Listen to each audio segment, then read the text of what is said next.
le estaba comentando de que como agenda quiero tocar el departamento de radiología en tiempos de pandemia, la radiología de tórax después y al final hacer algunas conclusiones.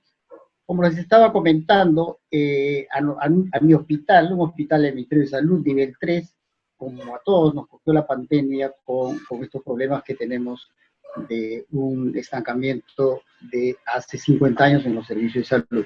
Entonces lo que hicimos fue reconformación de los grupos de trabajo, focalizando básicamente lo que es emergencia. Les comentaba que gracias a un trabajo que se hizo en 2009 en mi hospital, hicimos toda una reingeniería y se renovó con equipos digitales. Tanto es así que tenemos equipos digitales directos y algunos equipos portátiles todavía, en este caso analógicos. Entonces, el segundo punto fue centrar, para no exponer mucho a nuestros médicos radiólogos, a los tecnólogos médicos, a los administrativos. La ley fue bien claro, mayor de 60 años y con comorbilidades a su casa, felizmente solo 4 radiólogos, el resto siguió trabajando, y se conformó un comando de trabajo integrado por un médico radiólogo joven y que tenía la facilidad de vivir cerca del hospital. Entonces, y el otro detalle importantísimo que nos ha permitido continuar en contacto con nuestros pacientes ha sido la teleradiología. Para eso ha sido fundamental nuestro sistema de teletrabajo, de manera tal que hicimos turnos con los fotoradiólogos que están de descanso, limitados por esta situación, de hacer un programa, y seguimos trabajando y hemos tenido la oportunidad de ver los casos que les voy a mencionar.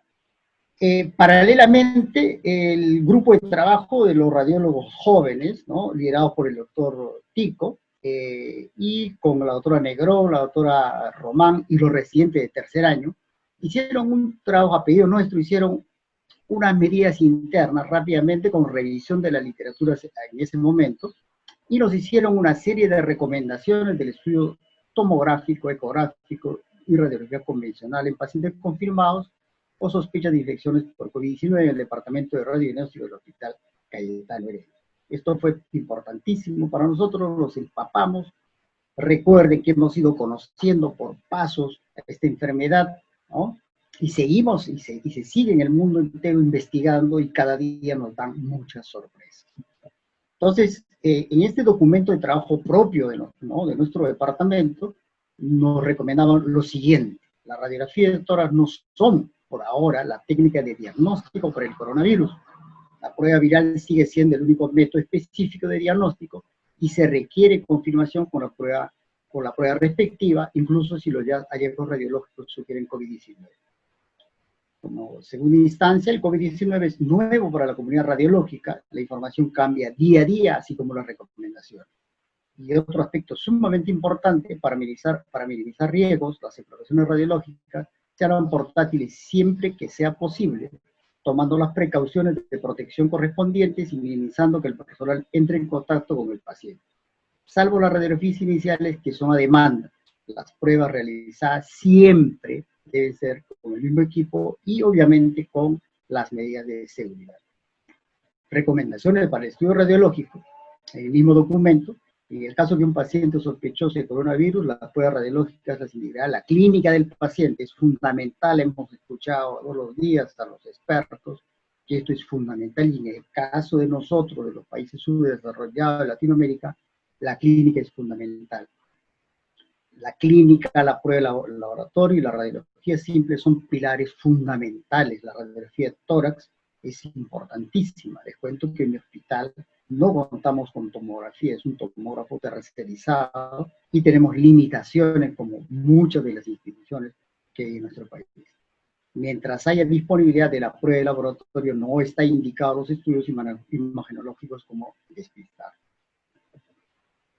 Consideraciones de la evaluación diagnóstica. Obviamente la microbiología es sumamente importante, la prueba del hisopado, la prueba del PCR, la clínica es fundamental, el laboratorio, ¿no? Y luego es la radiología, ¿no? Y acá quiero determinar que realizamos la radiología de tórax en 2 incidencias, ¿no? Póstero, anterior y lateral, mientras el paciente lo puede. como sabemos perfectamente. La tomografía, bueno, esto es como protocolo, solo si hay hipoxemia o taquipnea sin infiltrado en la radiografía de tórax. ¿Qué hallazgos tenemos en los estudios radiológicos de una radiografía simple de tórax? La radiografía simple de tórax nos acompañó casi muchos años, ¿no? Apenas descubierto, los rayos X del eco de Röntgen. La radiografía tórax ha sido el pilar fundamental y no es un secreto que internistas, emergencistas, neumólogos manejan muy bien, y obviamente los detalles más finos tienen que ser determinados por los radiólogos. Hay pocos datos publicados, pero sensibilidad y necesidad limitada, como sabemos, muy limitadas. Es indudable el valor en el diagnóstico inicial simplemente por establecer la sospecha radiológica de neumonía. Y acá quiero poner esto entre comillas, neumonía, porque ahora se está hablando de neumonitis química, etcétera, la cascada de la población. Más adelante tengo un gráfico en lo que es fisiopatología de imagen para ampliar este detalle. Sospechar ante cualquier alteración parenquimatosa, que puede ser una infección, especialmente si es bilateral, periférica o basal. Estos detalles son importantes. Periférica, bilateral o basal. Realizar estudios con equipos apropiados de acuerdo a las posibilidades de cada centro. La realidad. ¿Cuáles son recomendaciones de la Sociedad Británica de Radiología? Normal, no excluye COVID-19, correlacionar con los hallazgos de laboratorio, clásico probable de COVID-19, opacidades múltiples, predominantemente en el lóbulo inferior y periféricas, más si son bilaterales. Y acá, porque en el lóbulo inferior hay una razón de la estructura anatómica. Recuerden, el bronquio tronco hacia el lado derecho es más vertical y el ángulo de salida por la tráquea es más agudo, de manera tal que el pool de virus va a ingresar cuando es por vía respiratoria, obviamente, en mayor volumen, y por eso es el motivo de que estas opacidades las vemos en ese lugar.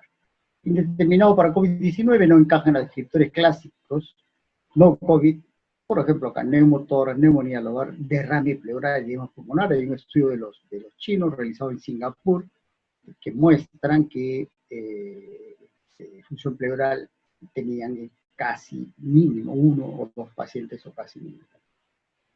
También en este documento de los radiólogos de mi hospital recomendaba lo que nosotros hemos constantemente reclamado, y es un problema que se tiene no solamente en el Perú, sino en el mundo, las recomendaciones de bioseguridad para el personal de salud del área del radiodiagnóstico.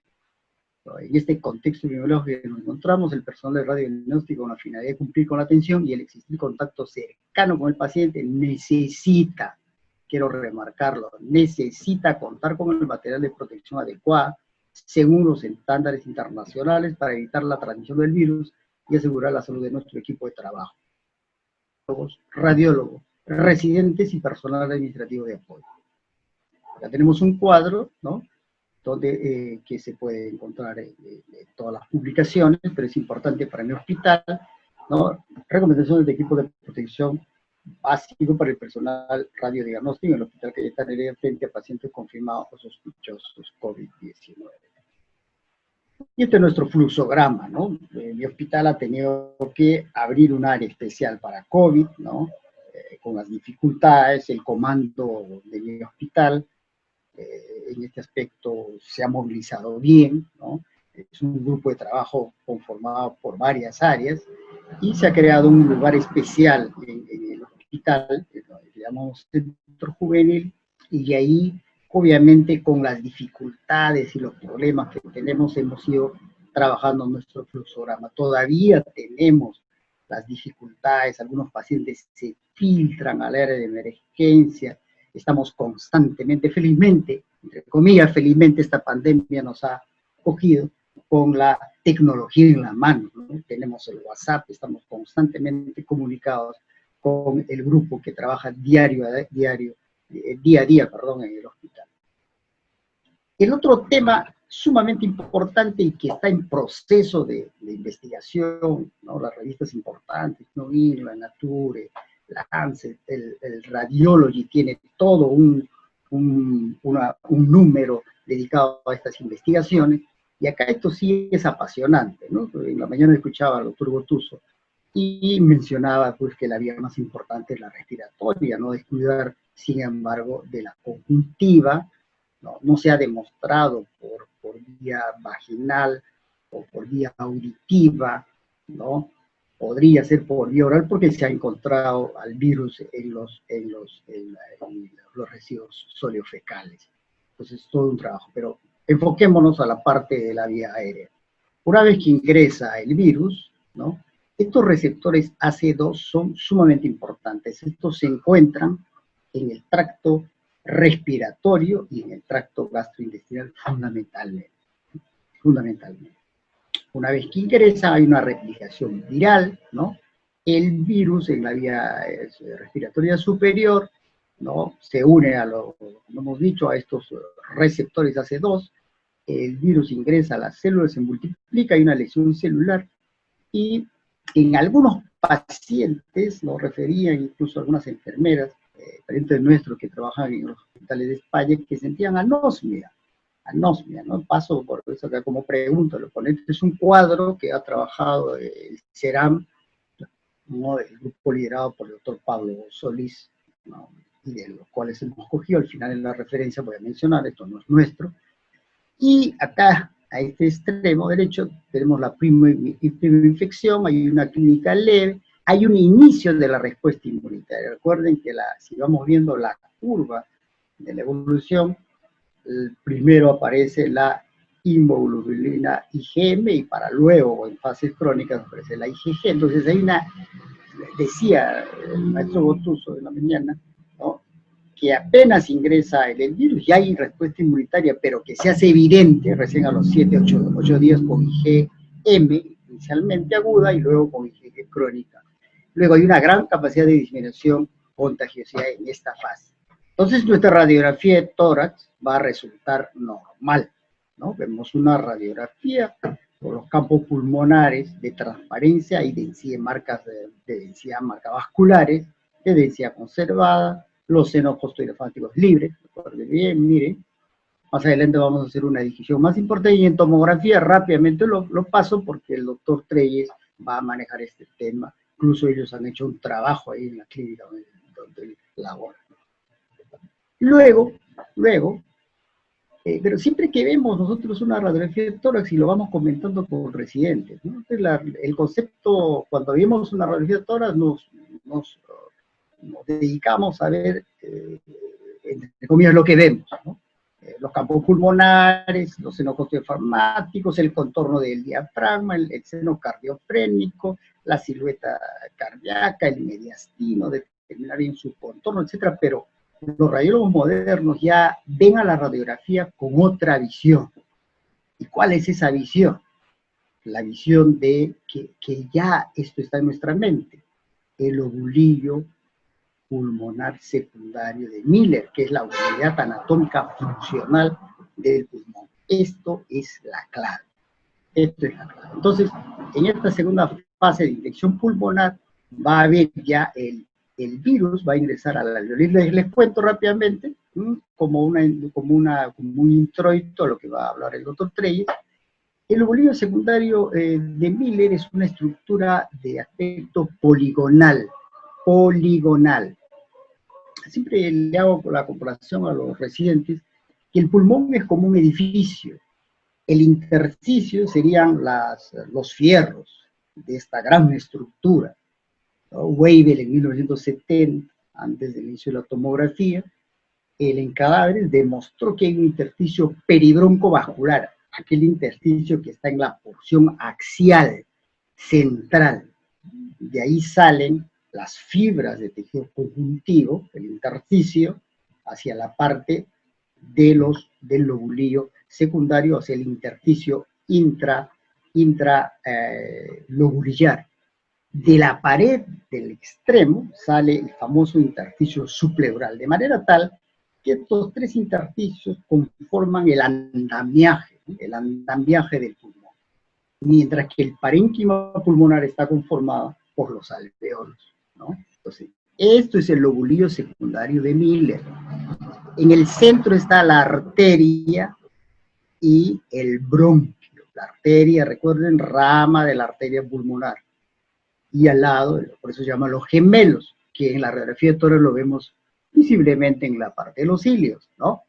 Entonces, las paredes son de tejido conjuntivo por donde discurren las vénulas. Este lobulillo secundario de Miller mide 1.5 a 2 centímetros y dentro de ellos se encuentra más o menos entre 15 a 25, dice la literatura, acines. Dentro de los acines están los alveolos. Entonces, esa es la clave para entender esto del patrón en vidrio ilustrado. No es cosa nueva, la hemos visto en las enfermedades virales, en influenza, ¿no? La hemos visto en las famosas neumonías intersticiales, en la fibrosis pulmonar. Entonces ya lo conocemos, pero acá hay que estudiar y hay que ver por qué solamente están tomados los periféricos, y eso es lo que vamos a ver. Entonces, hay una lesión en la pared alveolar, reacción inflamatoria, activación de la inmunidad general, y acá es lo que va a activar lo que se llama la tormenta de la citoquina. Entonces, ¿no? Ingresan a los alveolos, ¿no? Y va a producir edema pulmonar. Es otro tema importante que se debe revisar, por ejemplo, en China, en Wuhan, hicieron las primeras necropsias, ¿no? Y esto hay que enfatizarlo, sería importante que en nuestro hospital también empecemos a hacer las necropias para ver y al final determinar cuál es la fisiopatogenia de esta enfermedad, ¿no? Alteración de pequeños vasos, y lo otro, va a haber trombosis, lo que está en boga, trombosis, tromboembolismo pulmonar a todo nivel. Entonces, en esta segunda fase, vamos a ver, ya no voy a ver mi radiografía normal, voy a ver opacidades periféricas, aumento de la densidad sutil, ¿no? Tenues, ¿no? Hay que afinar en los ojos, patrón intersticial focal, ¿no? El intersticio que normalmente no se ve empieza a llamarnos la atención, un patrón intersticial difuso, y luego aquellas famosas imágenes que a veces discutíamos, ¿no? El patrón alveolo intersticial, esa mezcla de opacidades reticulares con opacidades alveolares que están entrando a la consolidación, o mejor dicho, previo a lo que es el patrón en vidrio de sustrado para luego pasar a la consolidación. Y en la tomografía, el siguiente ponente lo esta imagen estuve viendo en la mañana una presentación de Stanford, de un radiólogo, y esta imagen me gustó sobremanera, por eso los traigo, y el correlato es interesante. Entonces, esto es el alveolo. Acá están viendo el alveolo, las paredes, miren los neumocitos tipo 2, el tipo 1, ¿no? Todo esto es el alveolo en un paciente no infectado, y miren el surfactante que protege el alveolo, ¿no? Acá va a ocurrir la hematosis en los capilares respectivos. ¿Qué pasa en una infección aguda? Miren, por acá está el famoso coronavirus, que ha infectado, entre comillas, al neumocito tipo 2, al tipo 1, y empieza a producir la tormenta de las citoquinas. Miren todos estos mediadores que libera, hay destrucción, y empieza en el espacio alveolar a acumularse esta zona de detritus, ¿no? Ese edema que ven en los resultados de anatomía patológica, ¿no? Esa alteración, debris, ¿no? Heterogénea, para que más adelante haya una opacificación difusa y haya más consolidación. Y acá el correlato, eso lo va a ver el doctor más adelante. Ya si el paciente va empeorando, su estado es crítico, pasa a la unidad de cuidados intensivos, miren todo lo que va a ocasionar, ¿no?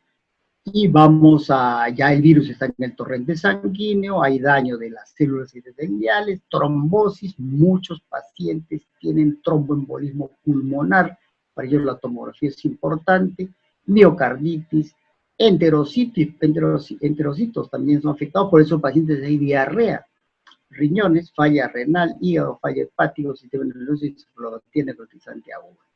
¿Ya? Muchas de estas patologías descritas en series muy cortas y con fisiopatología no muy clara. Voy a pasar rápidamente. para ver, acá ya estamos, miren esos pulmones, ¿no?, de volumen disminuido, una alteración difusa del intersticio con esta radiopacidad de aspecto alveolo intersticial, y acá estamos entrando a lo que se llama ya el pulmón blanco, o sea, un síndrome de distrés respiratorio del adulto severo. Entonces, la indicación de la solicitud de radiografía tórax en urgencia si existe sospecha de infección por COVID-19. Ser realizada a ser posible, esta es de la Sociedad Española de Radiología Médica, ¿no?, del CERAM. Será posible en el departamento de diagnóstico por imagen. Si no es posible, se realizará una radiografía con el equipo portátil. En UCI, siempre que el intensivista la crea conveniente. Acá en los casos agudos, en los casos severos, ¿no? En pacientes hospitalizados siempre se realizaba con el equipo portátil y únicamente en las siguientes situaciones: empeoramiento clínico relevante, estancamiento clínico a la finalización del tratamiento, pacientes que han estado en un cuadro clínico grave, ingresados en UCI, al alta tras su recuperación, ¿no?, etc. Entonces, esta imagen también es de la Sociedad Española de Radiología, muy bonita, ¿no? Es un resumen de las lesiones que son compatibles y sugestivas en COVID-19. Acá en el auditorio hay internistas, hay neumólogos y otras especialidades. Es importante, por favor, que grabemos estas imágenes que ya le estamos viendo, ¿no? Uno, acá está uno, opacidad focal. Esta es la porción superior, este es el tercio medio, este es el tercio inferior, el seno posturformático derecho, seno cardiofrénico, miren el diafragma, y vemos esta opacidad focal, claro aumento de la densidad. No es un nódulo, ¿eh?, es una opacidad focal con un claro aumento de densidad, de márgenes algo definidos, un poco nuboso, aunque menos que un nódulo, obviamente eso no es un nódulo. Puede ser como una opacidad focal, ¿no?, pero menos evidente que la anterior, y basal. Puede ser, acá, tiene un aumento de la densidad, tiene un aumento muy sutil, ¿no?, más extenso que esto, y puede haber un patrón intersticial. Miren, acá hay un intersticio, focal o difuso, imágenes lineales, con un refuerzo peribronquial. Refuerzo es una palabra más clínica, ¿no?, con un engrosamiento peribronquial, diría yo. Y 5, patrón alveolo intersticial, ¿no? Hay componente alveolar. Recuerden, el lobulillo secundario de Miller es sumamente importante para comprender esta fisiopatología, y hay combinación de varios. Entonces vamos a ver algunos casos acá rápidamente. La radiografía de tórax, que es nuestra estrella, y en los países en desarrollo como nosotros, Latinoamérica, es un elemento sumamente importante.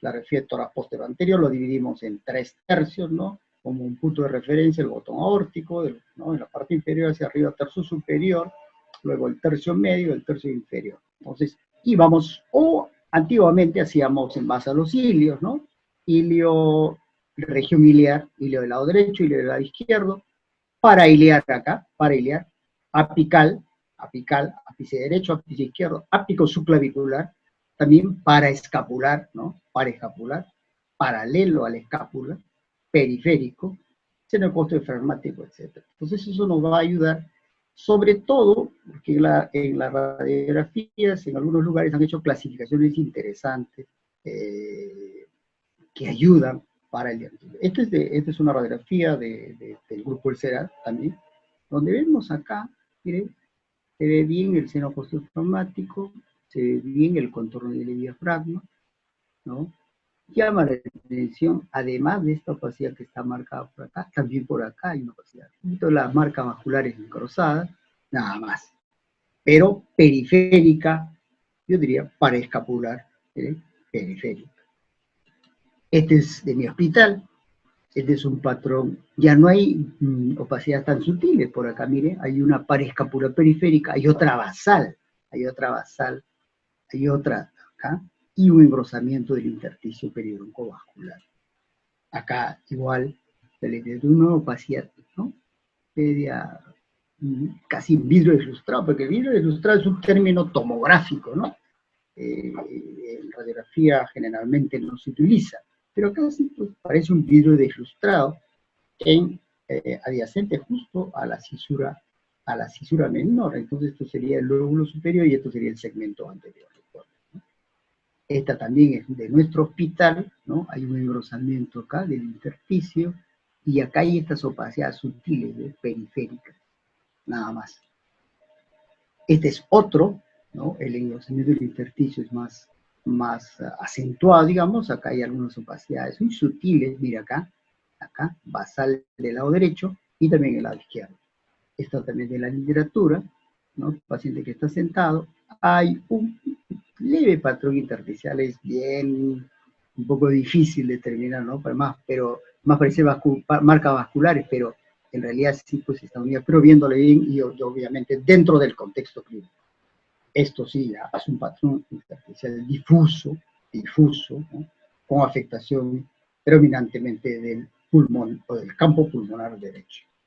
Entonces, de mi hospital, igual, una afectación difusa, con un intersticio engrosado y algunas radiopacidades confluentes en el área retrocardíaca izquierda. Igual, este es otro patrón intersticial difuso en ambos campos pulmonares, también de mi hospital, y estas imágenes alveolos intersticiales que estaban comentando, ¿no? Alveolos intersticiales, focales iniciales, ¿no?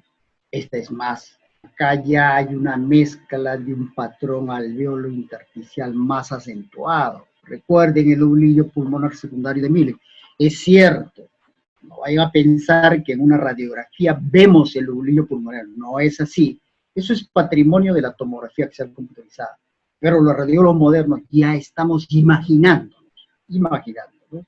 De que aquí hay una afectación en vidrio ilustrado y acá hay una consolidación y el paciente está entrando a un cuadro de distrés respiratorio más severo. Entonces, también de la Sociedad Española de Radiología, ¿no? Nos guiamos para empezar a hacer nuestros informes radiológicos, pero este informe radiológico lo hemos adaptado a nuestra realidad, poniendo las cosas básicas, ¿no? Los datos clínicos, la procedencia, ¿no? El estado de laboratorio, si es portátil, si es una AP, si es una posterior con su lateral, ¿no? Determinar si es la distribución, acá es importante, si es central, periférica o difusa, y sugiere COVID, opacidades, ¿no? Patrón intersticial, sobre todo opacidad periférica, cualquiera de estos hallazgos en uno más lóbulos.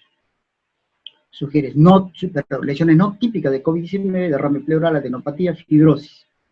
Eso es importante. No se ve adenopatías en estos casos. Patologías alternativas, nódulo más, edema de pulmón, neumonía lobar, tampoco. Entonces, con esto hacemos una impresión diagnóstico-conclusión y ponemos hallazgos que son sugerentes de COVID-19. Hallazgos en la radiología que sugieren, o hallazgos que no son típicos, que no se puede excluir COVID-19. Otro no se puede excluir una concomitancia y en otro caso es que el tórax está normal. Este es otro documento de la CERAM, ¿no? Acá son más específicos y he visto, ¿no? Hay un estudio de hecho en Hong Kong, donde hacen, son más minuciosos, digamos, en la distribución de las lesiones y le dan puntajes.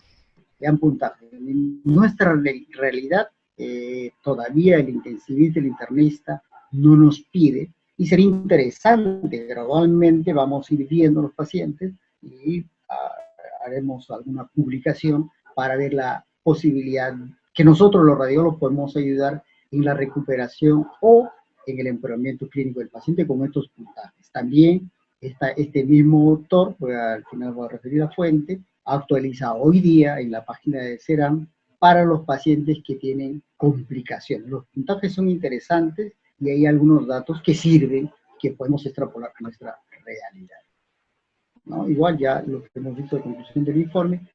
Y como conclusión podríamos mencionar que la radiografía tórax es un elemento importante, obviamente, dentro del entorno clínico, no se olvide, clínico y laboratorio, ¿no? Es importante. Segunda conclusión, no se olviden del lobulillo secundario de Miller, que es la unidad anatomofuncional del pulmón, recuérdenlo bien, eso es importante. Y la bibliografía que hemos tenido a bien tener ahora, la revisión de fisiología del doctor Pablo Solís, del CERAM, tutorial también del doctor Jordi Catala, ¿no? Presentación del COVID de Valdés Solís, radiología. Acá hay una muy buena revisión, el Radiology Assistant, que es un hermoso link, ¿no? Es una web muy bonita con muchos casos tutoriales. Y hay una serie de literatura que tenemos que ir aprendiendo. Esto empieza recién, vamos a tener que ir aprendiendo y revisando. No quiero terminar sin antes agradecer a la Sociedad Peruana de Radiología, a nuestro presidente, el doctor Bertino Díaz, quien me pidió hacer esta charla. Estamos muy complacidos. Quiero expresar también mi agradecimiento y mi saludo a los valerosos radiólogos de mi departamento, radiólogos, tecnólogos, ¿no? Técnicos administrativos y todo el personal que está al frente de batalla. Un saludo y agradecimiento especial al doctor Mario Pereira, jefe actual del Comando COVID en mi hospital, quien ha demostrado, pese a su juventud, recién egresó el año pasado, y ha demostrado una gran capacidad y estamos trabajando codo a codo. Se nos vienen días difíciles, lo sé, se nos vienen días difíciles, pero como decía, recibí un WhatsApp de nuestro amigo Glenn Mena, nos hablaba de los duros del Perú, y acá estamos los duros del Perú para salir adelante. Muchísimas gracias. Muy bien, agradecemos al doctor César Ramírez por su excelente presentación. A continuación vamos a invitar al doctor Hubertino Díaz, quien va a hablar acerca de la utilidad del ultrasonido en la evaluación de la patología por COVID-19. Buenas tardes con todos los participantes de esta conferencia online. Les agradecemos su participación. Esta presentación lo realizamos con el mayor gusto y detalle posible.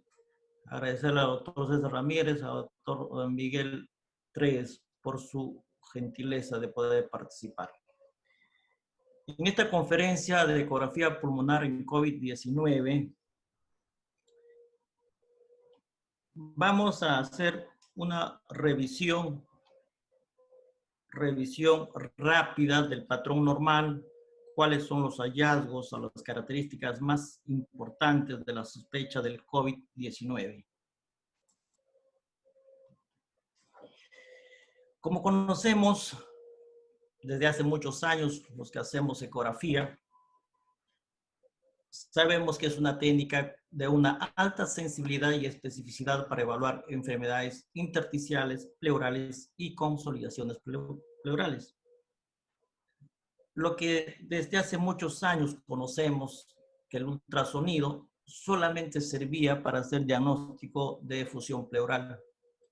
Como ustedes comprenderán, la evolución del tiempo y de la literatura actual en estos momentos nos reportan una validez importante en el diagnóstico de la neumonía pulmonar por COVID-19. Hemos hecho una revisión de todo lo publicado, no de todo, de una gran parte de lo publicado hasta la fecha, de los reportes, los trabajos de China, de Italia fundamentalmente y de España. Pero ahora, en este momento, hay cierta controversia si es válida o no es válida una ecografía pulmonar en COVID-19.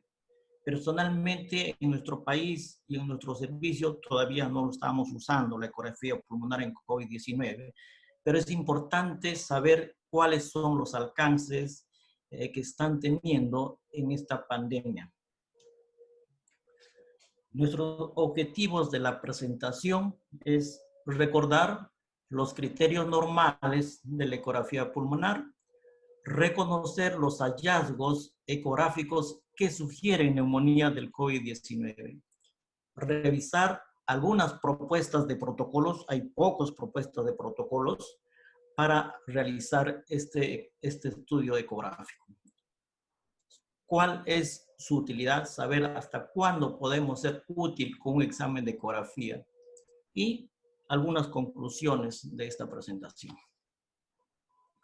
La ecografía pulmonar se ha manejado hace muchos años, para lo cual la técnica que conocemos y sabemos usar traductores convexo, que es el traductor más adecuado, traductores lineales, ¿no?, de baja frecuencia, obviamente tienen mejor resolución. Y es fundamental hacer evaluación con traductores lineales, por ejemplo, cuando queremos evaluar la línea pleural. Los traductores sectoriales también se usan para ver lesiones profundas. Tiene baja frecuencia y mejor resolución en profundidad. La técnica se ha dividido esquemáticamente en 3 regiones: región anterior, región lateral o axilar y región posterior. La región anterior trazamos una línea paraesternal, otra línea axilar anterior y otra línea axilar posterior. Se dividen en 6 segmentos y una línea a nivel de la región areolar. Entonces, tenemos la región anterior en 2 segmentos, segmento 1, segmento 2, la región lateral o axilar, segmento 3 y 4, y la región posterior, segmento 5 y segmento 6, ¿no? En todos ellos debemos hacer la evaluación para hacer una evaluación esquemática. Entonces, la evaluación de ambos campos pulmonares. En estos tiempos debemos utilizar un equipo de bioseguridad, el EPP, equipo personal de protección, y una vez realizado la ecografía en pacientes sospechosos o con diagnóstico de COVID-19, hacerla desinfectar el equipo. ¿Cuáles son las recomendaciones para la realización de un examen ecográfico en COVID-19? Si un paciente no tiene sospecha de COVID-19, no hay clínica para pensar en COVID-19, el médico debe usar siempre una mascarilla quirúrgica, preferentemente una N95, unos monogafas, guantes y bata antifluidos. El paciente debe usar mascarilla quirúrgica. La ecografía en pacientes con diagnóstico o sospecha de COVID-19, utilizar un ecógrafo específico para tal fin, ecógrafo potencialmente contaminado. No podemos hacer en estos tiempos con el mismo ecógrafo realizado un paciente sospechoso o con COVID, hacer a pacientes que no tienen clínica de COVID-19. El médico debe usar estos equipos de protección cuando vamos a realizar un estudio con un paciente COVID positivo, ¿no? Prácticamente en nuestros medios está bien limitado, pero sin embargo, el hospital donde manejamos tienen este equipo. El paciente debe usar mascarilla quirúrgica, poner sábanas desechables en la camilla, utilizar manga protectora del traductor y su cable. Revisemos o recordemos lo que es ultrasonido pulmonar normal. Normalmente el parénquima pulmonar no es visible. Es visible cuando es patológico. Por ejemplo, un derrame pleural, una neumonía, un compromiso intersticial, etc. O un neumotórax. Se evalúa mediante artefactos. Los artefactos son imágenes, son pseudoimágenes que representan solamente a la ecografía en este caso, que nos dan señales de alguna patología. Después, recordar la línea espesor menor a 1 milímetro normalmente. Cuando ese espesor crece o se hace en engrosamiento, y es patológico. En este caso, la mejor evaluación de la línea pleural se realiza con traductor lineal porque tiene mejor resolución, como estamos viendo en este video, ¿no? Después tenemos las líneas A, son líneas paralelas a la línea pleural, son imágenes de reverberación. Tenemos también las líneas B, que vamos a ver en las diapositivas más adelante, son líneas verticales hiperecogénicas. Otra de las los signos de pulmón normal es el deslizamiento pulmonar. Este movimiento entre las pleuras, entre la pleura visceral y parietal, es el movimiento normal de la inspiración y de la expiración. Esta es una imagen con un traductor convexo donde observamos los arcos costales con una sombra posterior, arco costal con una sombra posterior. Esta es la línea pleural hiperecogénica. Acá están los artefactos de reverberación, las líneas A. Esta imagen representa un murciélago. Las sombras de los arcos son las alas del murciélago y la línea pleural, el cuerpo del murciélago. Siempre está presente en este caso el murciélago, por eso le pongo como anécdota el signo del murciélago. Enfoquemos lo que es las líneas A. Las líneas A son líneas hiperecogénicas paralelas y equidistantes a la pleura en pulmón normal. Las líneas B son imágenes en cola de cometa, son artefactos en cola de cometa, se originan a nivel de la línea pleural y ocupan prácticamente toda la pantalla y son hiperecogénicos, borran las líneas A, desaparecen las líneas A, son bien definidas, se mueven con el deslizamiento del pulmón. ¿Qué nos representa estas líneas B en cola de cometa? Representan edema o fibrosis de los septos interlobulares. Podemos encontrar 2 o menos de 3 se considera normal. Mayor de 3 son patológicas. Tenemos el signo del movimiento de la pleura, que ya lo habíamos visto, pero en este video se ve perfectamente cómo se está moviendo la pleura, ¿no? Eso es normal, el movimiento pleural normal de inspiración, de expiración. Si nosotros evaluamos esto en el modo de movimiento, modo M, vamos a encontrar imagen estática, como estamos representando estas imágenes lineales, transversales, paralelas a la piel, son imágenes estáticas que representan la pared torácica. Y esta línea pleural, y esta por debajo de la línea pleural hay una imagen heterogénea, imagen en arena de playa, lo consideran para hacer una simulación. Estas líneas son las olas de la playa, las olas del mar, y por debajo de la línea pleural encontramos la arena, el signo de la arena de playa en ecografía normal en el modo M. ¿Cuáles son las principales patologías que evaluamos con ultrasonido pulmonar? Tenemos el neumotórax, el derrame pleural o efusión pleural, consolidación de neumonía, el síndrome alveolo intersticial. El neumotórax, ¿cómo lo vemos? Habíamos dicho, el movimiento, en este caso, esta es la parte normal del tórax, movimiento, y hay un punto donde ya no se mueve. Están observando este punto, ya no se mueve. Y ese punto en el modo 2B, perdón, en el modo 2M, como es esto, se va a perder, se pierde la movilidad y se representa de imagen similar a lo estático de la pared torácica y nos da esta imagen como signo del código de barras que representa el signo del neumotórax. Esta imagen donde hay un punto de quiebre de lo dinámico a lo estático, signo del punto pulmonar. Ahora vamos a revisar cuáles son los hallazgos ecográficos que se relacionan a neumonía del COVID-19. En primer lugar, a nivel pleural tenemos engrosamiento de la pleura con irregularidad pleural.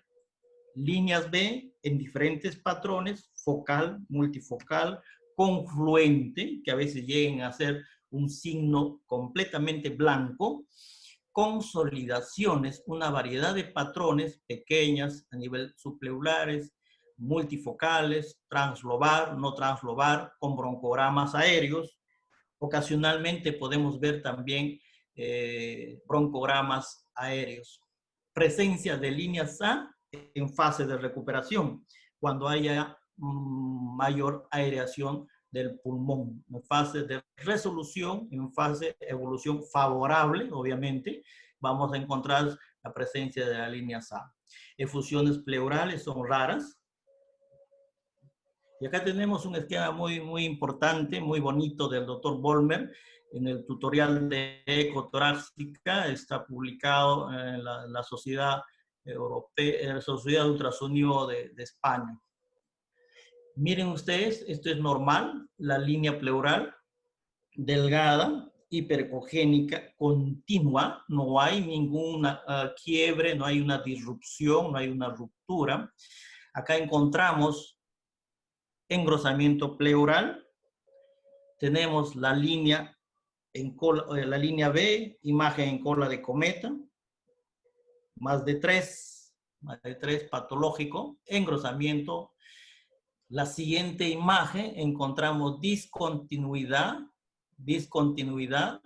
de la línea pleural, líneas B, mayor compromiso de las líneas B ya se hacen más anchas. Miren ustedes esta zona ya como un pulmón blanco.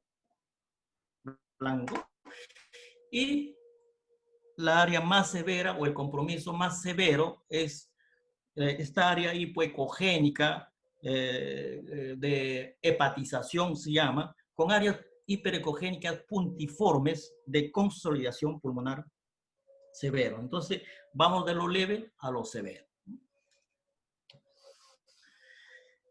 Acá tenemos una representación también bastante demostrativa de cómo se observan las líneas B en relación a su severidad. Las líneas B, algunas líneas B dispersas en grados leves.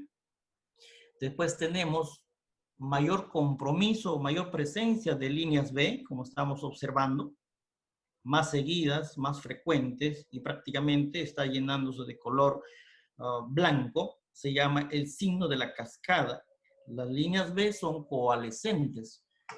Pasamos en un grado más severo, prácticamente las líneas B se han hecho en forma de un bloque, el signo del pulmón blanco en casos severos, de leve a severo. Muy bien, otro caso publicado por el doctor Soldati, con signos de neumonía evidentes.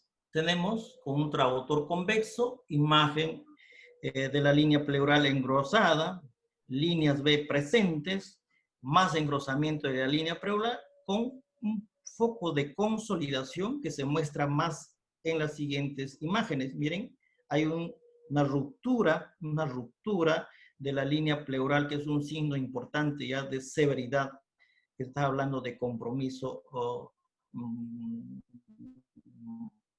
pleural y compromiso de condensación neumónica. Esta es otra imagen, también muy representativa para ver la línea pleural de aspecto irregular, puntiforme, con disrupciones, presencia de líneas B, presencia de líneas B, presencia de líneas B. Miren ustedes acá la discontinuidad de la línea pleural. Esta es una imagen también extraída de la literatura, con foco de consolidación pulmonar, con áreas hiperecogénicas puntiformes, a veces pueden estar en movimiento, con la inspiración, expiración se observa, y a veces no, pero un foco de consolidación característico en como signo de neumonía en COVID. En un estudio del doctor Wang, publicado en febrero del 26 de este año, aparte de los signos característicos ya conocidos, a todos los focos de consolidación le hace el estudio Doppler y obteniendo que en esos focos de consolidación había ausencia del flujo al Doppler. Entonces, el doctor refiere que en los casos de neumonía por COVID-19 no hay vascularización o es muy escasa, lo que se contrapone con lo que es las neumonías bacterianas. En las neumonías bacterianas hay hiperflujo e incremento de vascularización. Es un signo importante que quizás amerita mayores estudios. Entonces, Es la primera literatura que he encontrado en la revisión que hablan del Doppler a nivel del foco de condensación. Otro caso del doctor Busenso, un traductor convexo, encuentra engrosamiento de la línea pleural de aspecto irregular, engrosamiento con ruptura, un foco de conciliación, líneas B, presencia de líneas B más coalescentes, o sea, más difuso. Prácticamente acá se observa un pulmón blanco y un pulmón blanco definido que habla de su severidad. ¿Las líneas B es sinónimo de neumonía? No. Hay un diagnóstico diferencial, hay patologías que pueden simular presencia de líneas B, como la neumonía viral, como hemos manifestado, la neumonía bacteriana, el síndrome de estrés respiratorio del adulto, contusión pleural, edema pulmonar, fibrosis pulmonar, cambios por radiación. En este caso, contusión pulmonar, hay un error, contusión pulmonar. Miren ustedes, presencia de múltiples líneas B, aparentemente de aspecto irregular, la pleura irregular, que puede simular una neumonía viral. Pero para eso está la clínica, obviamente, para poder decir que es una imagen que podría sugerir una neumonía u otro tipo de patología, en este caso contusión, de haber un cuadro clínico importante, ¿no? Un trabajo de otro Qian Yi, donde hace una correlación entre las características tomográficas y ecográficas de neumonía en COVID-19. Si las imágenes que se representan, como esta tomografía en vídeo de ilustrado, ¿qué es lo que representa en la ecografía? En la ecografía se representa como líneas B. Líneas B. Y hace un cuadro comparativo, la correlación entre las características tomográficas y ecográficas de neumonía en COVID-19. Tenemos, en tomografía se ve un engrosamiento pleural y en ecografía también se ve engrosamiento de la línea pleural. Los granos en vidrio esmerilado o en fusión también se van a ver como líneas B, puede ser multifocal, discreto, confluente, sombra pulmonar infiltrante, líneas B confluentes, consolidación subpleural, pequeñas consolidaciones, consolidación translobar, consolidación no translobar o translobar, ¿no? Efusión pleural es rara, la efusión pleural es rara, más de 2 lóbulos afectados, distribución multilobar de anormalidades. Y lo que es importante acá, cuando la tomografía en etapas muy incipientes es negativo, o las imágenes son atípicas en fase muy temprana de la enfermedad. Lo que la ecografía puede presentar líneas B focales es la principal característica en la fase temprana. De acuerdo a esta publicación, tiene un mejor rendimiento cuando evaluamos en fase muy temprana en relación a la tomografía. También podemos observar líneas A en fase evolutiva o de convalescencia o de resolución del proceso neumónico. Resumen de los hallazgos ecográficos, lo más importantes en el COVID-19, recordar engrosamiento pleural de aspecto irregular. ¿Ya? Es importante, puede haber ruptura, es un signo de mayor complicación. Presencia de líneas B, diferentes grados de línea B, hasta el pulmón blanco. Y los focos de consolidación con broncograma aéreo. Esta es una imagen del doctor Yales, un doctor que trabaja en España, y en su trabajo, obviamente, se le diagnosticó un COVID. Eso está publicado en el Twitter del doctor. Y qué es lo que un día después del diagnóstico de COVID, dolor de garganta, dolor de cabeza, ¿no? Lo que pasa, le hacen una ecografía. Él se hace ecografía porque él tenía un traductor, un ecógrafo portátil inalámbrico, y se hace controles prácticamente todos los días porque estaba en su casa, en su domicilio, y se hace aparentemente normal, ¿no? Esta es una imagen que lo ha publicado el doctor Vidal y se ha hecho el seguimiento, ¿no? Y yo les traigo esta imagen, miren, el día 7, el cambio que se observa, el día 7, presencia de múltiples imágenes, líneas B. Día 14, hay una cosa importante, ya estamos observando, hay líneas B, pero se están observando pequeñas líneas A, está en una fase resolutiva. Y el doctor, como se ha hecho el control con su ecógrafo portátil inalámbrico, miren ustedes, ya en la fase a los 21 días, muy poco líneas B, presencia más seguido de líneas A, lo que dice que la evolución ha sido favorable, ¿no?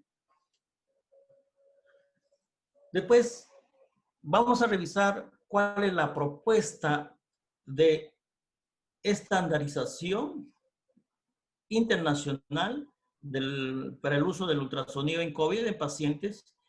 Es un método simple, cuantitativo y reproducible, ¿no? Esto es publicado 30 de marzo, donde el grupo de médicos italianos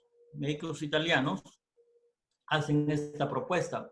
Puntaje 0 cuando no hay hallazgos ecográficos de anormalidad. Puntaje 1, línea pleural irregular y presencia de líneas B. Puntaje 2, disrupción de la línea pleural con pequeñas áreas de consolidación y presencia de líneas B. Puntaje 3, consolidaciones grandes y pulmón blanco. Esta es la representación, estas son las imágenes del grupo que he publicado. El puntaje 1, tenemos línea irregular, línea pleural irregular, presencia de líneas B. Tenemos disrupción de la línea pleural, pequeñas áreas de consolidación, miren, en foco hipoecogénico, con disrupción o ruptura de la línea pleural, imágenes contraautor lineal, imagen contraautor convexo, obviamente cuando es muy pegado a la pleura, el traductor lineal tiene mejor resolución, en este caso también se está viendo acá, ¿no?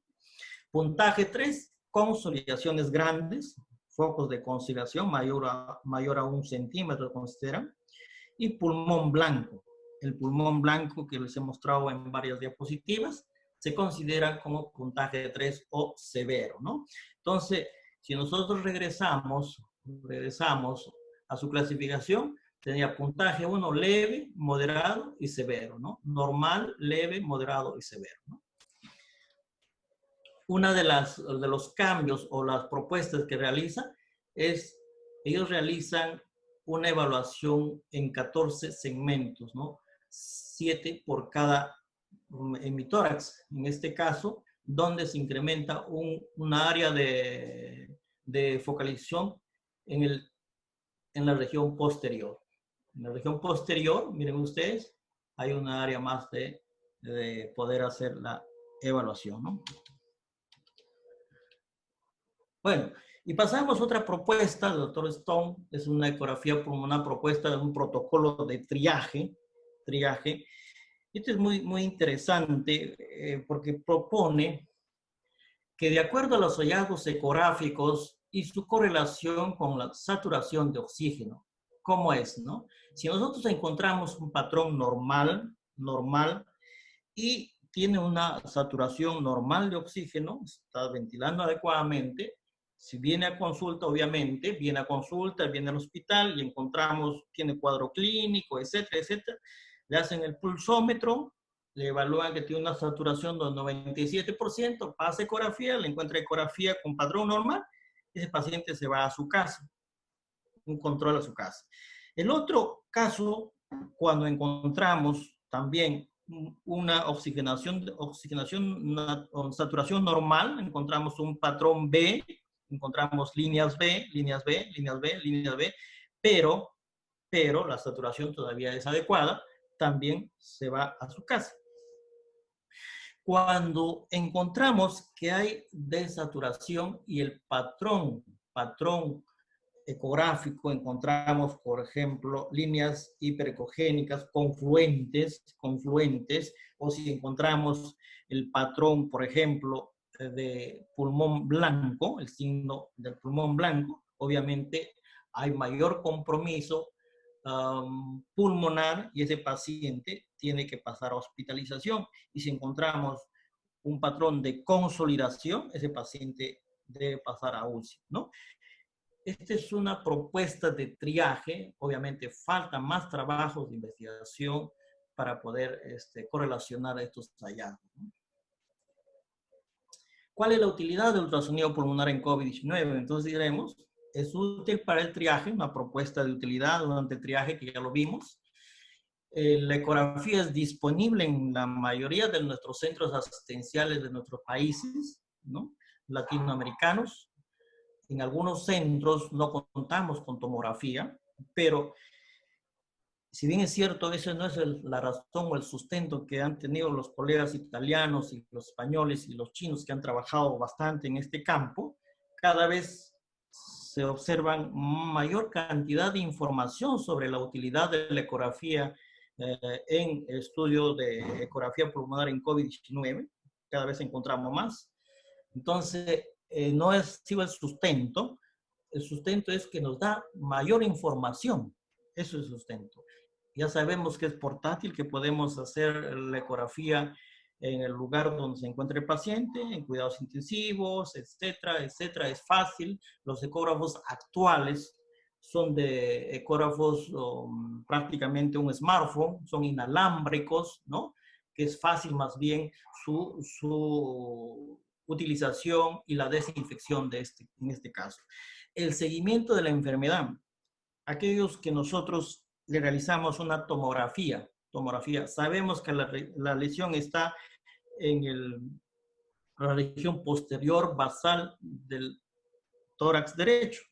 Ya no debemos hacer una tomografía siguiente, sino una ecografía de control para ver cómo se resuelve esa neumonía, ¿no?, para el monitoreo al tratamiento y uso de ecógrafos inalámbricos. Conclusiones para terminar. Es importante recordar cuáles son los criterios ecográficos de sospecha del COVID, recordar el engrosamiento pleural, presencia de líneas B y los focos de consolidación. La ecografía pulmonar es un excelente método accesible, rápido, portátil e inocuo. La ecografía pulmonar puede ser una gran alternativa en nuestros centros asistenciales de ayuda en el triaje y evolución del COVID. Quiero agradecer a todos por su participación y agradecer al doctor Glenn Mena, que él fue quien nos motivó para hacer estas conferencias. Muchas gracias y listos para absolver cualquier pregunta.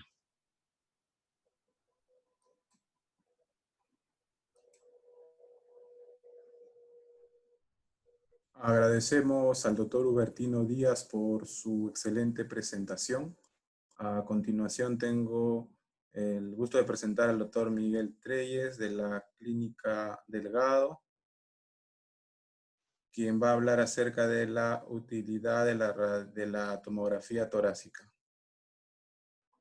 Hola, muchas gracias por la invitación. ¿Pueden ver la presentación? Sí, se puede ver. Ya, perfecto, muchas gracias. Entonces vamos a hablar de lo que es la tomografía para el diagnóstico de neumonía por coronavirus. Primero le vamos a hablar de los criterios para obtener una tomografía, las medidas de protección que tenemos que pensar en el tomógrafo, los hallazgos tomográficos típicos, la evolución de la imagen tomográfica y cómo deberíamos estructurar los informes radiológicos. Bastante de esos puntos ya han hablado los expositores previos, pero vamos a tratar de tocarlos brevemente. Esto yo creo que es la diapositiva más importante y es la información que yo quiero que ustedes se lleven a la casa. La sensibilidad del PCR es bajo, es entre 60 y 70%. De hecho, ya hemos comenzado a hacer pruebas rápidas y ya hemos visto algunos pacientes que tuvieron el PCR positivo en su momento, que la prueba rápida ha salido negativa. Entonces, la sensibilidad de la prueba rápida tampoco no es 100%, que era una esperanza que teníamos nosotros. Esto es importante porque no podemos usar estos estudios para negar que un paciente tenga la enfermedad. En series de China, muchos pacientes han visto que la sensibilidad de la tomografía es cerca del 90%. ¿No? Entonces, va a haber un grupo importante de pacientes que van a ser negativos al PCR y van a tener un hallazgo tomográfico típico. En la serie que nosotros publicamos recientemente con la sociedad, la sensibilidad del PCR estuvo en aproximadamente 60%. Ojo que en nuestra serie también hemos tenido pacientes con tomografía normal y PCR positivo, que fue el 10%. Entonces es importante porque también una tomografía normal no excluye la presencia de la enfermedad, ¿no? Yo creo que ya hoy en día, con la cantidad de pacientes que tenemos, hay que considerar que cualquier paciente que veamos, por cualquier sea el diagnóstico, es un potencial caso de coronavirus y hay que tomar las precauciones con todos, hay que protegernos. Y ese es el nuevo punto, ¿no? Es importante cuidar al personal médico y a los otros pacientes que vienen con patología que no está relacionada con coronavirus. No se olviden que ya hay bastante información que demuestra que existen personas asintomáticas que pueden servir de vectores y contagiar. Los hallazgos tomográficos en la enfermedad inicial son básicamente opacidades en virus ilustrado periféricas, bilaterales, focales o multifocales. En la enfermedad avanzada, estos focos de opacidad en virus ilustrado van a pasar a mostrar opacidades en pavimento loco y luego consolidación. La resolución radiológica es posterior a la resolución clínica. La limpieza es lenta y puede durar más de un mes. Y realmente de esto vamos a hablar, ¿no? Pero no hay un valor en tomar una tomografía control antes de darle de alta a un paciente que no tiene hipoxemia, ¿no? Sin embargo, en estos focos de consolidación puede haber fibrosis residual. Entonces, en pacientes que una vez resuelto el proceso infeccioso agudo presentan hipoxemia que perdura en el tiempo, sí está indicado hacer una tomografía para ver los tractos fibrosos o el grado de fibrosis posterior. Estas son las indicaciones de tomografía y me baso en unas guías publicadas por la Sociedad Fleischner. Esto ha sido publicado hace pocos días, donde ellos dividen la indicación de imágenes según si es que uno está en un medio con recursos abundantes o en un medio con recursos escasos. Y nuestra realidad en el Perú es que estamos en un medio con recursos escasos. Nosotros tenemos un retraso entre 3 y 4 días para obtener la respuesta de las muestras que mandamos para PCR. Entonces necesitamos poder actuar, necesitamos poder saber si el paciente puede tener coronavirus o no, para si se hospitaliza va a ir a la zona de pacientes sospechosos, y si se va a la casa también es importante para decirle al paciente que tenga una cuarentena estricta y que proteja a los otros miembros de su casa. La guía de Fleischner lo que nos menciona es en pacientes con sospecha de coronavirus que tienen enfermedad leve, ellos no recomiendan hacer ningún tipo de imagen. Yo creo que acá la única indicación es que si ustedes notan que el paciente no va a hacer la cuarentena de manera adecuada, al menos de que tenga la certitud de que tienen la enfermedad, esa sería la única indicación. Nosotros hemos tenido varios pacientes que un poco que empujan y nos dicen, bueno, pero yo necesito saber, y entonces sí hemos hecho tomografías en pacientes con enfermedad leve. Si es que hay factores de riesgo para deterioro, y esto acá vale un poco el olfato clínico del médico que lo está viendo en la emergencia, puede valer la pena hacer la tomografía simplemente para saber cuál es el grado de compromiso pulmonar y eso te puede hacer pensar si este paciente va a ir mal o va a ir bien. En pacientes que por más que tengan enfermedad leve muestran ya indicios de un deterioro clínico, si está indicado y la tomografía puede ser usada como un factor para decidir la hospitalización de este paciente. Y en pacientes que ya tienen enfermedad moderada, con criterios de hospitalización definitivamente está indicada porque te va a dar una idea del compromiso del parénquima pulmonar. Pacientes que ya tienen el diagnóstico de coronavirus, la única indicación es un empeoramiento clínico sin explicación en la radiografía. Estos pacientes que ya están hospitalizados, que uno ya sabe que tiene coronavirus, deberían ser seguidos con una tomografía portátil. Es un método más barato, es más sencillo y no hay que estar movilizando al paciente con el potencial riesgo de infectar a terceros. Sin embargo, si es que hay un empeoramiento clínico que no se explica por los hallazgos radiológicos, sí está indicado y en esos casos lo mejor es hacer una angiotomografía, ya que hemos visto varios casos de tromboembolia pulmonar. Y la tercera indicación es cuando hay una resolución de la enfermedad con hipoxemia persistente, que no se explica por una infección activa, y en ese caso lo que se busca es valorar el grado de fibrosis. En pacientes que tienen resolución de la enfermedad y que están bien, que respiran oxígeno del ambiente con una saturación adecuada, no hay ninguna utilidad en hacer la tomografía. De hecho, es bien probable que encontremos opacidades en virus lustrado en esos pacientes y que más bien la tomografía nos asuste y no tiene ningún propósito. Es muy importante tomar medidas de protección en servicio. Tenemos que proteger a los tecnólogos, al personal de enfermería, a los otros pacientes y si es que están expuestos también obviamente a los radiólogos, ¿no? Lo ideal es todo personal que entre en contacto con pacientes, y yo acá creo que esto debería ser tanto pacientes sospechosos como los no sospechosos para coronavirus, debe seguir medidas estrictas de higiene de manos, una mascarilla simple para el paciente, una mascarilla idealmente N95 o mayor para el personal de salud, escudo facial o lentes, una bata descartable de manga larga y guantes.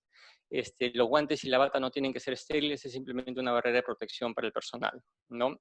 La tomografía no es un procedimiento que genera aerosoles, entonces en realidad no necesitamos mayor protección que eso. Es importante limpiar todas las superficies luego de que se termine el estudio. Se puede usar una solución con lejía, que es hipoclorito, o con amonio cuaternario.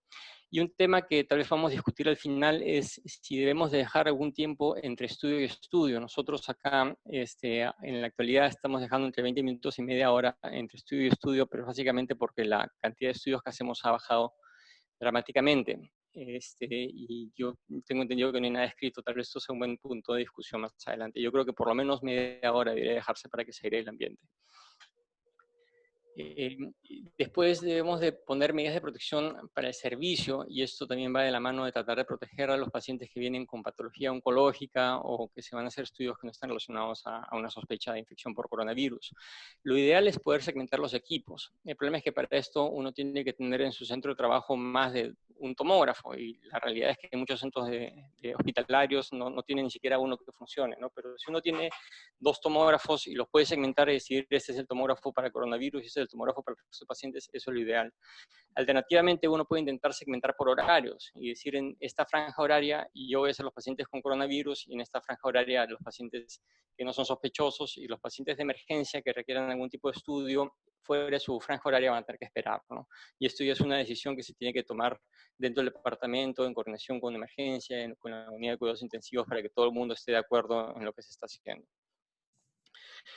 Finalmente, vamos a hablar de, ahora sí, los hallazgos tomográficos. La tomografía de tórax es muy importante, tiene la potencia de sugerir el diagnóstico antes de que el PCR se vuelva positivo, es más sensible y específica que la radiografía, la sensibilidad variable va entre el 85 y el 94%, la especificidad entre el 90 y el 95%. De hecho, este artículo le recomiendo que los lean.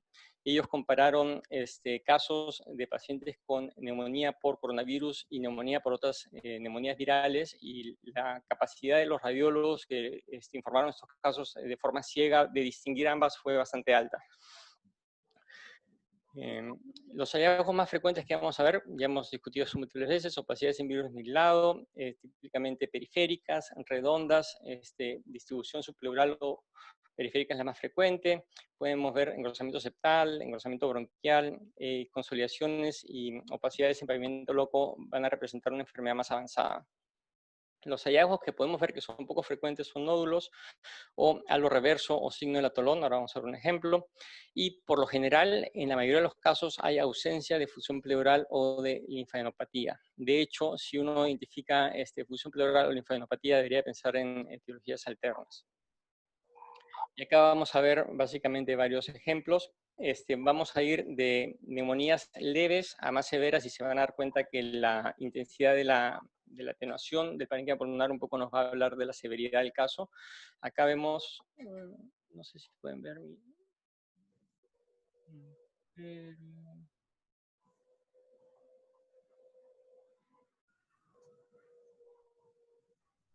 Acá vemos, ¿no?, zonas de opacidad en virus lustrado periféricas, un poquito más claras en el lado izquierdo que en el lado derecho. Aquí ya vemos nódulos subsólidos más definidos, esparcidos en ambos campos pulmonares. Este caso más evidente. Una cosa que es típica para la neumonía por coronavirus es que tenemos la zona de opacidad en virus lustrado y el parénquima pulmonar adyacente es normal. Es como si lo hubieran dibujado con un lápiz. El límite entre el parénquima pulmonar afectado y el parénquima pulmonar sano es estrecho. Esta ya es una enfermedad un poquito más avanzada. Ya vemos algunos focos de pavimento loco. Acá ya vemos algunos focos de consolidación, ¿no? Entonces ya estamos hablando de enfermedades avanzadas. Nosotros hemos tenido un par de casos donde la afectación es unilateral. Este es un caso donde la afectación es un único segmento, el segmento anterior del lóbulo superior derecho. Esto es poco frecuente, pero se puede dar. Y nuevamente lo que vamos a ver son múltiples nódulos subsóleos a este nivel, ¿no? Este ya es un paciente con enfermedad más avanzada. Hemos visto el estado periférico, y esto acá también es bastante típico, zonas de pulmón subpleural que no están afectados. Acá nuevamente tenemos zonas de pulmón subpleural que no están afectados y que por más que están adyacentes a estas zonas de opacidad en virus lustrado con patrón en pavimento loco, se ve como pulmón prácticamente normal. Esta ya es enfermedad avanzada y conforme va avanzando la enfermedad, las zonas de opacidad en virus lustrado se van volviendo más consolidativas, más densas y luego tienden a presentar pérdida de volumen. Acá vemos un paciente con afectación de múltiples lóbulos en ambos lados. Nuevamente, esto es bastante típico, las zonas de pulmón subpleural que está preservado, que es completamente normal. Lo otro que también es bastante típico es que el pulmón adyacente a los hilos pulmonares tiende a no estar afectado, ¿no? Si se dan cuenta acá el pulmón adyacente al hilo pulmonar es normal y siempre las opacidades son más bien periféricas. Nuevamente acá tenemos focos de engrosamiento bronquial que se asocia a las zonas de opacidad en vidrio lustrado. Acá tenemos engrosamiento bronquial y un poquito de bronquiectasias de tracción, probablemente porque el parénquima pulmonar ha sufrido daño y está traccionando sobre los bronquios, ¿no? Acá vemos las zonas de consolidación central y opacidad en vidrio lustrado periférico. Acá vemos el signo de halo reverso o de atolón. Este es un ejemplo, atolón es una isla de estas que hay en el Pacífico, donde tenemos la isla periférica y un lago en el centro. Y esto acá es básicamente lo mismo que se va a ver en el pulmón, ¿no? Donde vemos la opacidad pulmonar periférica y pulmón aireado en el centro. Esto es una enfermedad ya más severa, donde ya vemos consolidación del parénquima pulmonar periférico. Acá vemos opacidad en pavimento loco. El pavimento loco, esta es la imagen típica, pero básicamente lo que significa es una opacidad en vidrio lustrado con engrosamiento septal. Vemos las dos cosas al mismo tiempo y eso tiene esta apariencia típica, ¿no? Y acá vemos afectación de prácticamente todo el pulmón superior derecho, ¿no? Es una enfermedad severa. Nuevamente otro caso de enfermedad avanzada, donde acá vemos focos de opacidad en pavimento loco, acá focos más consolidativos. Y nuevamente, adyacente a estas zonas que uno ve que están severamente enfermas, podemos ver pulmón que está completamente sano. Y esto acá también es bastante típico, ¿no? En las otras neumonías virales, por lo general, uno no ve una transición tan estrecha entre parénquima pulmonar enfermo y el parénquima sano. ¿No? Esto vemos otro caso de enfermedad severa, con afectación casi completa a nivel del lóbulo derecho, del pulmón derecho, y más parchada en el pulmón izquierdo. ¿No? En un tercer caso, donde tenemos afectación bastante severa. Conforme la enfermedad avanza, estos focos de opacidad en virus lustrado, en pavimento loco y en consolidación, se van a tender a retraer y a formar atelectasias, ¿no? Si se dan cuenta, acá tenemos múltiples bronquios, uno al costado del otro, lo que sugiere que ha habido pérdida de volumen. Estos bronquios están muy grandes para, considerando lo periférico que son, sí que probablemente también representen bronquiectasias de tracción, y esto acá sugiere que ha habido destrucción del parénquima pulmonar circundante, el cual está colapsado y traccionando. Es muy importante la siguiente acotación, que todos estos hallazgos que yo les he comentado son extremadamente específicos en pacientes sanos. El grueso de las personas que caminan, que van a venir, gente que no tiene ninguna patología previa y que por lo tanto sus pulmones deberían ser completamente normales. Nosotros trabajamos con Oncosalud y tenemos un porcentaje alto de pacientes oncológicos. Entonces acá les traigo un ejemplo de una tomografía que fue adquirida en noviembre del 2019. O sea que esto es imposible que sea neumonía por coronavirus. Y lo que estamos viendo es neumonitis por quimioterapia y radioterapia en un paciente con cáncer de pulmón. Entonces, es importante que todos estos hallazgos que yo les he comentado como altamente específicos para neumonía por coronavirus se vuelven significativamente menos específicos en pacientes oncológicos que tienen neumonía organizativa criptogénica o que están en algún tipo de tratamiento biológico o han recibido radioterapia, ¿no? En esos casos hay que tener mucho más cuidado en el diagnóstico. Y lo otro que hemos también comenzado a ver, y estos son casos de nosotros, es eventos trombóticos. Acá tenemos un paciente de 81 años que tiene una perforación del intestino delgado con una colección y aire, aire en esta zona, en un absceso que se ha formado, y que finalmente dio positivo la prueba rápida para coronavirus. Nosotros pensamos que probablemente la perforación del intestino delgado fue secundaria a un émbolo mesentérico, ¿no? Ya que tenemos un segundo paciente con un tromboembolismo pulmonar al lobo inferior. Esta es una foto de la bibliografía de un niño que presentó acroisquemia también positivo para coronavirus. Entonces es importante pensar que si vemos algunos de estos eventos trombóticos, potencialmente podrían ser secundarios a la infección. En cuanto al curso tomográfico de la enfermedad, se describen 4 etapas. Una etapa temprana, que son los primeros 4 días, donde la tomografía puede ser normal o podemos ver focos de opacidad en virus ilustrado tenues, como las primeras imágenes que les mostré. Acá tenemos un ejemplo. ¿No? Nuevamente, parénquima pulmonar afectado inmediatamente adyacente a parénquima pulmonar completamente sano, probablemente esto represente un lobulillo afectado y adyacentes lobulillos que están preservados, ¿no? En la etapa progresiva, que sea entre el 5º y el 8º día, hay un aumento de la extensión de opacidad sin virus ilustrado y estas van a tender a tener mayor densidad. Se pueden ver focos de opacidad en pavimento loco o de consolidación. La etapa máxima, que es entre el 9º y el 13º día, hay un aumento de la extensión de opacidades en virus ilustrado con focos de pavimento loco y consolidación, que llega a un punto máximo. Y por lo general, este es el peor momento clínico del paciente. Frecuentemente estos pacientes, si tienen afección severa de los pulmones, van a entrar en ventilación mecánica y ya no van a poder desplazarse. Entonces, en estos momentos, en realidad, uno no necesita tomar las tomografías. Nosotros agradecemos a estos colegas de China que hicieron el trabajo, pero en realidad si uno ya sabe que esto va a ocurrir, el seguimiento radiológico es perfectamente aceptable. Lo único que uno tiene que valorar es si es que hay un aumento en las opacidades en los campos pulmonares, tanto en la extensión de las opacidades como en la densidad de las mismas. Y finalmente, después de los 14 días, el paciente va a ir a una etapa de absorción o de fibrosis, ¿no? Y en estos casos, las zonas de parénquima pulmonar que estaban consolidadas o que estaban con opacidades en vidrio ilustrado van a ir por uno de 2 caminos, o va a haber una resolución o van a ir a fibrosis con engrosamiento septal, bronquiectasia de tracción, ¿no? Y eso puede causar hipoxemia prolongada. Y acá vemos otro caso de la literatura, ¿no? Donde vemos primero una opacidad tenue, esta opacidad aumenta de tamaño con focos de consolidación, va desapareciendo en el día 11 y en el día 20 desaparece casi por completo y nos deja detrás una zona de engrosamiento septal, ¿no? Acá vemos una pequeña bronquiectasia.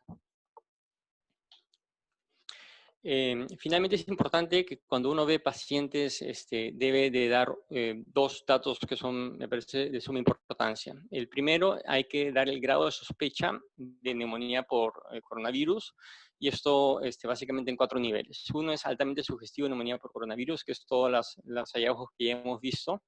El segundo es indeterminado para neumonía por coronavirus, y acá básicamente lo que uno va a ver son opacidades en virus aislado de distribución central y confluente que no siguen ninguno de los patrones previamente descritos.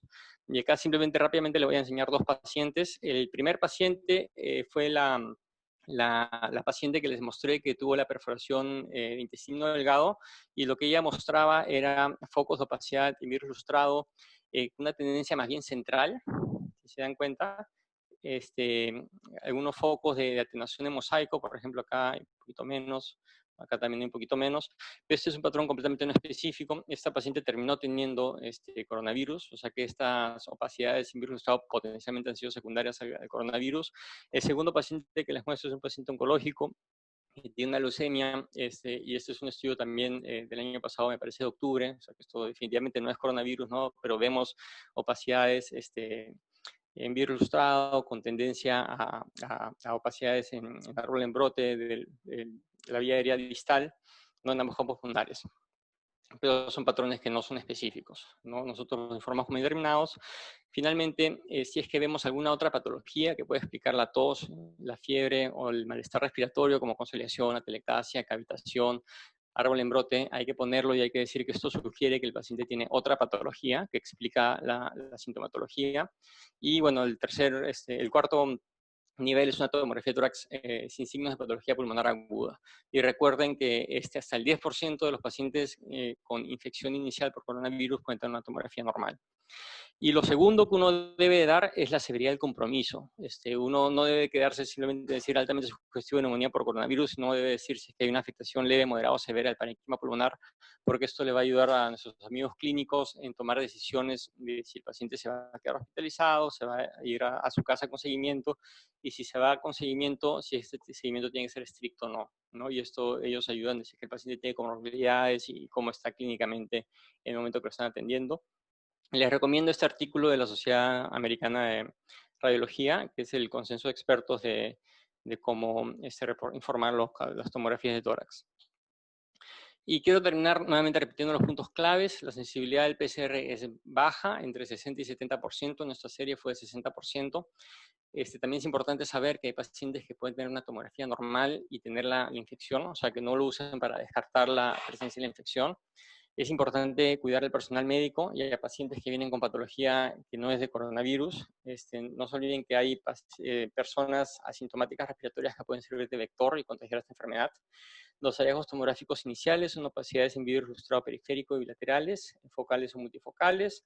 Conforme la enfermedad avanza, esto se va volviendo en opacidades en pavimento loco y en consolidación, y en la resolución va a haber una limpieza lenta que puede durar un mes o más y puede dejar fibrosis residual. La resolución por imágenes es muy posterior a la resolución clínica, y entonces solo vale la pena adquirir una imagen control en un paciente que está de alta si es que hay hipoxemia o hay algún hallazgo clínico de base.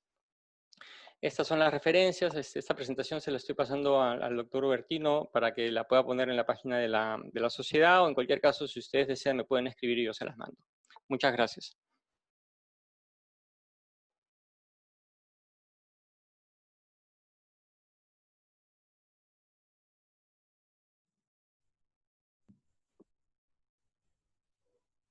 Agradecemos al doctor Treyes por esta excelente presentación. Es que se duerme tarde y Entonces, a continuación vamos a pasar a la ronda de preguntas. Acá hay algunas preguntas que han ido enviando los asistentes a la presentación. Doctor Ubertino Díaz, ¿nos escucha? Sí, ¿cómo está, José? Tenemos una pregunta que dice si es que se puede diferenciar la neumonía viral de la neumonía ¿Se puede diferenciar la neumonía bacteriana de la neumonía viral utilizando el ultrasonido? ¿Hay algún criterio? Sí, los trabajos que indican que en la neumonía viral, en este caso estamos hablando del COVID, solamente prácticamente los signos son similares. Lo que se ha encontrado, como he mencionado, hay un trabajo de Doppler. En los focos de consolidación no hay vascularización en neumonía viral, y en los focos de consolidación de tipo bacteriano hay vascularización.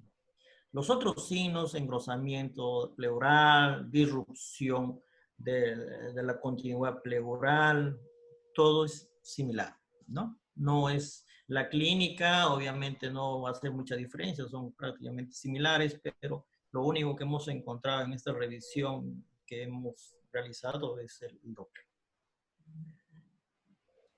Ok. Tenemos una pregunta para el doctor César Ramírez, no sé si nos escucha. Sí, te escucho. La pregunta es si es que existe, ¿hay alguna recomendación para aplicar el score Rale para poder clasificar la severidad en la radiografía? Mire, hay varios trabajos que están mencionando los scores. Uno de ellos es el trabajo de Hong Kong, que lo referí, después el grupo español y también el italiano. Y obviamente si hay una buena relación y una comunicación constante con los clínicos, esos scores van a ser importantes. Básicamente se trata de dividir en la radiografía de tórax frontal los campos pulmonares y le van dando determinados números. Y eso va realizando, va viendo en la evolución del paciente si hay severidad o no hay severidad. Entonces, como le digo, esto va a ser importante dentro del contexto que se realiza y el trabajo conjunto con los clínicos. En nuestro caso, en el hospital, hacemos básicamente el informe y con eso es suficiente. Obviamente, de acuerdo a la cantidad de los pacientes, vamos a definir también y trabajar con los scores que son importantes, sobre todo para ver el grado de afectación de moderado a severo y la recuperación y en algunos casos la complicación. Muchas gracias por su respuesta. Tenemos otra pregunta para el doctor Ubertino. No sé si nos escucha. Si te escucho, ¿podemos compartir este video? ¿Puedes aperturarlo para todos los panelistas?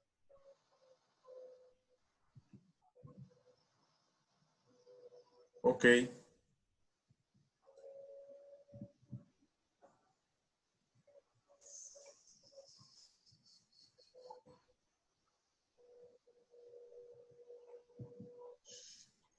Tenemos una pregunta para el doctor Ubertino. Dice si es que la utilidad de la ecografía en el triaje y el manejo del COVID se está utilizando en algún centro o está todavía en el marco teórico.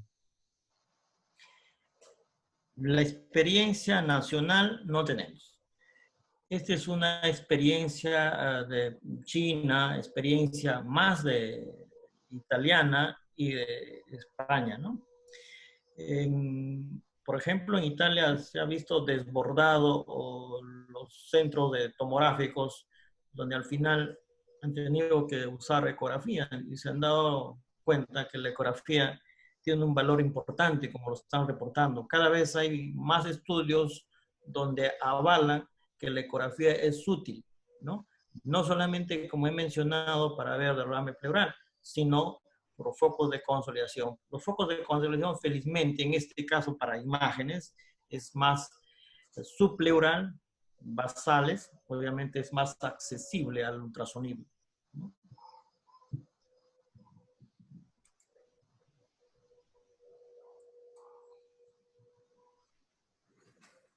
Tenemos una...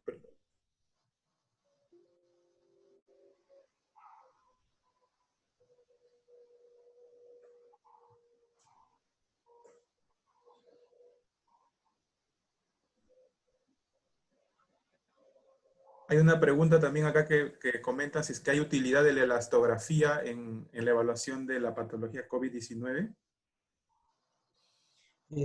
No, no tendría sentido hacer una evaluación elastográfica para un foco de consolidación, ¿no?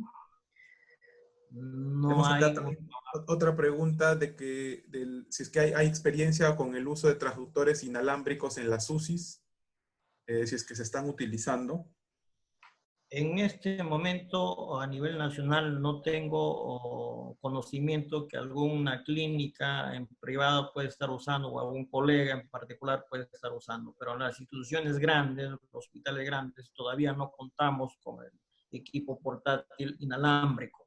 Estas son experiencias italianas, obviamente, que sí lo están usando, que es más factible porque es obviamente menor riesgo de infección o de contaminarse. Es fácil hacer también la limpieza de un equipo pequeño, ¿no? Inalámbrico, no se usa el cordón que prácticamente puede ser un foco más de contaminación. Una pregunta que tenemos para el doctor Treyes, no sé si nos escucha. Sí, sí. Hay una pregunta que comenta si es que se puede clasificar el grado de severidad COVID con tomografía a través de la clasificación CORRATS. Y a mí no me gustan las clasificaciones en general. Les soy perfectamente honesto, esta clasificación en especial no la conozco. Cuando uno decide usar alguna clasificación, ya sea para esto o para algún tema traumatológico o lo que fuera, es importante hablar con el médico que te manda el paciente para que sepa de qué estás hablando y los dos se ponen de acuerdo y usan la clasificación.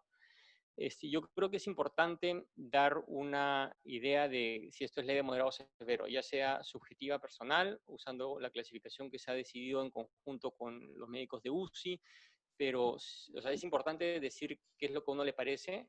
Si prefieres hacerlo de una forma más objetiva, utilizando una clasificación excelente, pero asegúrate que el médico que te ha enviado el paciente conoce esa clasificación y sabe de qué estás hablando. Otra pregunta también para el doctor Treyes, tenemos que si es que se puede diferenciar el patrón COVID-19 y de la enfermedad por H1N1 por tomografía. De hecho, justo el paper que les he puesto ahí, está en el Radiology del último mes, es una comparación entre neumonías por coronavirus y neumonías virales, y hay por rinovirus, por H1N1, etcétera, etcétera. Entonces, ellos fueron como 8 radiólogos, y hay algunos radiólogos que tenían sensibilidad de especificidad muy alta, por encima del 90%, y hay unos radiólogos que tenían muy baja, entre 20 y 30%. Entonces, si usted me pregunta a mí, yo considero que sí. A mí me parece que esto es algo que yo nunca había visto antes en mi carrera, y me parece que es bien específico, sobre todo cuando dice patrón típico de estos nódulos subsólidos periféricos redondos con preservación del pulmón subpleural. Eso no hay nada más que se vea así.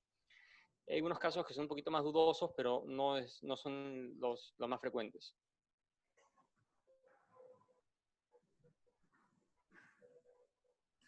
Hay una pregunta muy interesante acá, de que si es que hay algún tema médico legal involucrado en utilizar el término COVID-19 en los reportes de radiología. ¿Hay algún tema con las aseguradoras? Yo no sabría. Yo creo que no estamos ahorita para preocuparnos por el médico legal. Hay que ayudar a los pacientes, hay que ayudar a los médicos tratantes. Si uno sabe que lo que está viendo es neumonía por COVID, hay que ponerlo. Peor es que el paciente se vaya a una planta general y contagie a las enfermeras, a los médicos, a los otros pacientes. Pues además queda en segundo plano esto, ¿no? Porque estamos aprendiendo de una enfermedad y los temas médicos legales quedan en un segundo nivel. Comparto la opinión. Yo pienso que en este momento la situación es de salvar vidas, ¿no? Y si nosotros hacemos un aporte mediante el estudio por imágenes, sería importante para recuperar vidas o salvar vidas, ¿no? Ok, bien. Habiendo así absuelto la mayoría de las preguntas, vamos a dar por concluido este seminario web. Agradecemos a todos los participantes, tanto del Perú como del extranjero. Esperamos que haya sido de utilidad para ustedes estas charlas. Agradecemos a los ponentes por sus excelentes disertaciones. Muchas gracias. Gracias. Muchas gracias por la invitación. Gracias.